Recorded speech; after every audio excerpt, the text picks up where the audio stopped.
দৰং ওদালগুৰিত দুৰ্গা দাস বৰুৱে বিপিএফৰ প্ৰাৰ্থিত্ব লাভ কৰাৰ পাছতে উৎফুল্লিত হৈ পৰিছে দলীয় কৰ্মী সমৰ্থকসকল।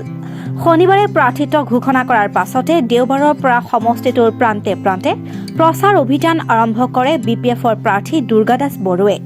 দেওবাৰে খৈৰাবাৰীত দলৰ কাৰ্যালয়ত উপস্থিত হোৱাৰ লগে লগে দুৰ্গা দাস বৰুক উষ্ম আদৰণি জনায় দলীয় কৰ্মী সমৰ্থকসকলে। দলীয় সতীৰ্থ আৰু ৰাইজৰ আশীৰ্বাদ লোৱাৰ প্ৰয়োজন আছে। আজি গুৰেশ্বৰৰ পিছত দ্বিতীয় CWC হাগ্ৰামা মহিলাৰী ডাঙৰীয়া আমাৰ দলৰ সভাপতিয়ে দুইগৰাকী প্ৰাৰ্থী ঘোষণা কৰিছে দৰং ওদালগুৰি আৰু কোকৰাঝাৰৰ।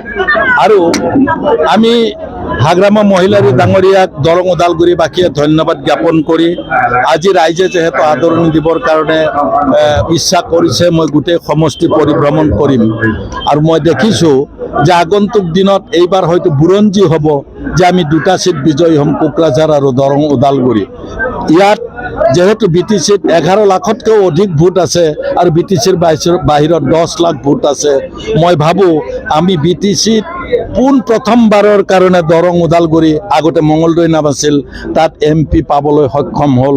যেনেধৰণে সহযোগ ৰাইজৰ পৰা আমি পাইছোঁ, দৰং জিলা পাৰ্টৰ বিশেষকৈ আমাৰ BTCৰ বাহিৰৰ মানে অকল্পনীয় ধৰণে তেখেতসকলৰ পৰা সহযোগ পাইছোঁ, তেওঁলোকৰ যোগাযোগ আমি পাইছোঁ। গতিকে মই আশা ৰাখিছোঁ হিন্দু, মুছলিম, শিখ, জৈন, খ্ৰীষ্টান সকলো জাতি আৰু বৰ্ণৰ মানুহক লৈ আমি দৰং ওদালগুৰিৰ যিবিলাক গুৰুত্বপূৰ্ণ বিষয় সেইবিলাক সংসদত দাঙি ধৰিব পাৰিম। ডেফিনেটলি BTCৰ ভিতৰৰ যি সমস্যা সেইটো সুকীয়া হ'ব আৰু BTCৰ বাহিৰত যি 5টা সমষ্টি আছে তাৰ সমস্যা সুকীয়া হ'ব। সেইকাৰণে BTC আৰু অসম এই দুইটাৰে এড্ৰেছ কৰিব পাৰিব লাগিব পাৰ্লিয়ামেণ্টত। আৰু মই এড্ৰেছ কৰিবলৈ যিহেতু নিজৰ দীঘলীয়া অভিজ্ঞতাৰ পৰা মই জাতীয় সমস্যাসমূহ ভাল ধৰণে জানো আৰু মই জাতীয় সমস্যাসমূহ পাৰ্লিয়ামেণ্টত উত্থাপন কৰিবলৈ সক্ষম হ'ম। মূল ইছ্যু কি হ'ব আপোনাৰ? মূল ইছ্যু এই সময়ত মোৰ ব্যক্তিগত ইছ্যু কেতিয়াও হ'ব নোৱাৰে। আমাৰ দলে আমাৰ মেনিফেষ্টো তৈয়াৰ কৰিব আৰু মেনিফেষ্টোত সমগ্ৰ অসমক চুই যোৱাকৈ আমি কেইবাটাও বিষয় ৰাখিম। আপোনালোকে জানে BTCৰ অধিকাৰ দিনক দিনে প্ৰমোদ বড়ো ডাঙৰীয়াই আমাৰ অধিকাৰ ডাইলট কৰিছে। 16টা ডিপাৰ্টমেণ্ট ৰাজ্য চৰকাৰে লৈ গৈছে। হাগ্ৰামা মহিলাৰী ডাঙৰীয়াই খুব সজোৰে উত্থাপন কৰাৰ পিছত ৰাইজৰ ওচৰত প্ৰমোদ বড়ো ৰিনোটিফিকেশ্যন কৰি 16টা ডিপাৰ্টমেণ্ট ৰাজ্য চৰকাৰে ফিৰাই দিবলৈ বাধ্য হৈছে। 3rd গ্ৰেড 4th গ্ৰেড এপইণ্টমেণ্টৰো অধিকাৰ ৰাজ্য চৰকাৰে লৈ গৈছিল এই দুৰ্বল প্ৰমোদ বড়োৰ হাতৰ পৰা।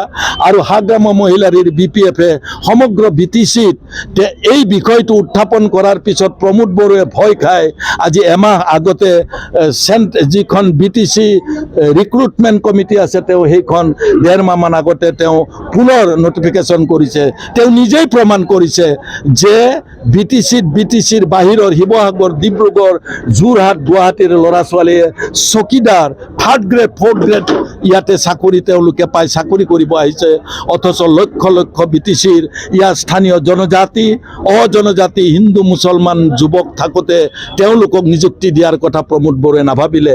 এইবিলাক কাৰণতেই প্ৰমোদ বড়ো আৰু তেওঁলোকৰ সতীৰ্থ যিটো দল তেওঁলোকক ইয়াৰ পৰা পৰাজিত কৰাৰ প্ৰয়োজন আছে। আপোনাৰ সন্মুখত বহুত শক্তিশালী প্ৰাৰ্থী আছে, এই দিলীপ শইকীয়া আছে, মিত্ৰজোঁটৰ প্ৰাৰ্থী, আৰু ইফালে কংগ্ৰেছৰ মাধৱ ৰাজনৈতিক বহুত প্ৰত্যাহ্বান আছে আপোনাৰ সন্মুখত। নহয়, আমি প্ৰত্যেকগৰাকী প্ৰাৰ্থীয়ে আমি শক্তিশালী বুলি ভাবোঁ আৰু তেনেধৰণে আমি আমাৰ কৌশল ৰচনা কৰিছোঁ। যিসকল শক্তিশালী বুলি আপুনি বিবেচনা কৰিছে তেওঁলোকৰো বিভিন্ন দুৰ্বলতা আছে। সেই দুৰ্বলতাসমূহত আমি যদি আঘাত কৰিব পাৰোঁ আমাৰ BPF দল বিজয়ী হৈ যাম। নামখালাৰ পৰা সুদৰ্শন কলিতাৰ ৰিপৰ্ট, নিউজ এক্সপ্ৰেছ অসম।